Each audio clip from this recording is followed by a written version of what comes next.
పునీత యోహాను యేసుక్రీస్తు సన్నిహిత శిష్యులలో ఒక్కడు. యాకోబు ఈయన సోదరుడు. వీరిని ఉరిమెడి వారు అని పిలిచెదరు. మొదట వీరు బప్తిస్మ యోహాను శిష్యులు.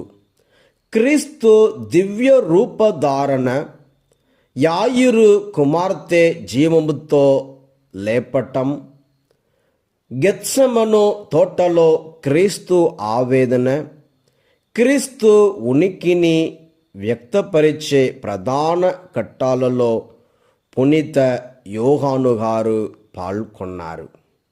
మరొక అతి ముఖ్యమైన సమయంలో, అదే క్రీస్తు తల్లి సంరక్షణ బాధ్యతలు యోహాను స్వీకరించినట్లు, ప్రేమను గురించి పండు ముసలి ప్రాయం వరకు ప్రకటించిన పునీతుడు వీరు.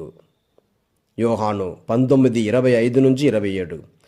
వేద సాక్షి మరణాన్ని పొందని ఏకైక అపోస్తలుడు. ప్రేమకు ప్రాణం పోసే జీవవాక్కు గురించి తమ సమకాలికులకు బోధించారు. వాక్కు వ్యక్తిగా మారినది అని, నిత్య జీవనకర్త అని ప్రకటించారు.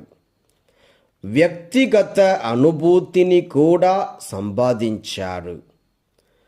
పునరుద్ధానం సన్నివేశాన్ని మగ్దలా మరియమ్మ నుంచి విని విశ్వసించారు. ఆయన వ్యక్తిగత మాటలు 1 యోహాను 1:4, మా సంతోషము పరిపూర్ణ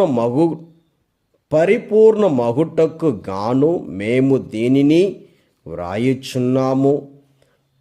పిన్న వయస్కుడు ప్రభుని ప్రేమను పొంది తుది శ్వాస వరకు ప్రేమ బోధకుడిగా ప్రేమను బోధించిన పునీతుడు పునీత యోహాను.